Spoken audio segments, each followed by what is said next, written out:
Dr. Mayor, thank you very much for agreeing to discuss with us several things about astronomy. And first of all, I would like just to congratulate you with the 50th anniversary of European Southern Observatory and ask what do you think, what was the main challenge of exoplanet hunters during these years? Oh, certainly is a search for extremely low mass planet, like the mass of the Earth, and located in the habitable zone of summer-type stars. So just to find the site where we have a chance maybe to find life. This is probably the big question for the next generation. You mean next generation of astronomers or next generation of telescopes? I would say both of them, probably the next generation of people. But what about Gliese 581? What do you think? We discovered the first rich planet system in the universe, and we discovered the first planet in the habitable zone of its star. What do you think? Which are our chances to discover more planets in the nearest time, which would be definitely habitable from our point of view? And how, from our point of view, could we identify that this planet is habitable or not? So for the moment, the only way to decide if they are habitable or not is just the distance, the mass of the planet and the distance to the star. So having determined the orbit, we can have a first indication if it's a habitable planet, but evidently we do not have the proof that it is such case. And at the present time we have maybe four good candidates located in the habitable zone. So it's only the demonstrations that we have instrumentation able to detect this kind of object. Some of them, for example, orbiting very low mass M dwarfs, are maybe not so good because we have some special problem with this kind of star. So, but we have at least one not orbiting this kind of star. Hello and welcome. Can I offer you a drink? Yes. Thank you very much. Our interview continues. Okay, that's great.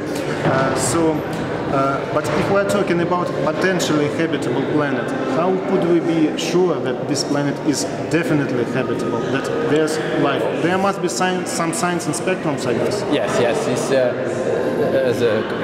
The procedure to get the proof of, also proof some strong indications of existence of life is based on the analysis of the atmosphere of planets. So this was already proposed at least 20 years ago. This very ambitious space program called Darwin in Europe and TPF in the States. And the idea is to search for chemical molecules produced by life. Which are these molecules actually? I'm very interested. Is it methane or something like this? The most, I would say, the easiest one. Maybe it's not the easiest, but not so big, too difficult molecules. It's ozone at 9.7 micron.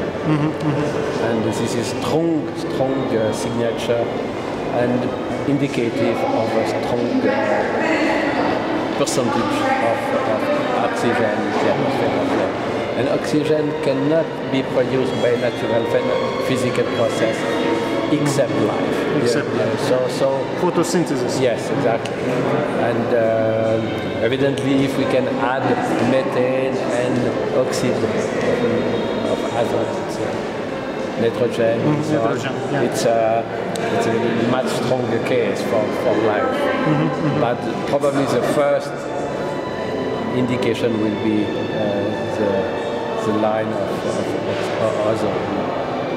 9.7 micron. But it's very, very difficult. So I'm not very optimistic on the time scale to be able to do this kind of measure. But maybe with the new spectrographs on the EELT, it would be possible? I don't know, because, no, I don't think so. Because from the ground, you always have the the ozone coming the Earth atmosphere. So I mean, so this ozone, this brings additional noise into the signal. And also to separate the light of the planet from the light of the star will be extremely difficult. But we have to be confident that maybe new techniques, new ideas will come, will be proposed by colleagues. So maybe we have to be optimistic and say maybe have new ideas, new spacecraft, so I don't know. I don't believe that the SETI approach is a good one because it's looking... Sending signals. Yes, radio signals. Yeah. But if we find, let's say, let's imagine we find such planets, very good candidate to be habitable with ozone, with methane, and so on. Is there a sense? Maybe there is a sense to send signals there. But which are our chances to get something back from this planet? We have always to keep in mind the distance, terribly large distance. So personally, I don't like at all this kind of ideas. I don't trust at all this kind of ideas. When I mentioned the new ideas, I like to mention here. We have just started a big program with a colleague from Kiev, Mr. Petro Lazarenko, having proposed a new kind of technique to do astrometry, to search for planets orbiting very long-mass stars. So always you have new ideas. Yeah, that's great, and I'm very glad to hear that Kyiv Observatory is also participating in this research, especially knowing that main observatory of Kyiv, of Ukraine, specializes in astrometry. Yes. So this is really great for me to... Petro proposed a very clever new idea. Okay, thank you very much. And one more last question for you. I just read recently there were two brown dwarf stars discovered, let's say, around 10 light years away from us. What do you think? Are there any chances for us to discover maybe brown dwarfs of lower temperature closer to the Earth? I'm not really a specialist of this domain, but I'm quite confident that this will be possible in the future, because you have, if they are old, it's quite difficult to detect this kind of low-mass objects, so I'm quite open to that possibility. And you think that galaxy probably is more habitable by these low-mass dwarfs? Okay, Dr. Mayor, thank you very much. Thank you for spending your time. Thank you. Thank you. Thank you. And on behalf of my website, I would like just to give you some gift. Wow! This is Live Universe. Live Universe. Live Universe. Live Universe, yeah. Living Universe. So I can put it for this slide. Okay, thank you very much. And I would like it's a journal of amateur. It's blog. Yeah. Okay, thank you very much, Dr. Mayor. Thanks for the interview. And have a look in next week in the announcement by Nature. Okay. I cannot say more. Wow, that's intriguing. Yeah. Yes, yeah. We'll be looking forward to see. Thank you. Probably the first announcement will be sent to the press, I don't know, early next week. Richard would know, I think it's Tuesday. Next Tuesday.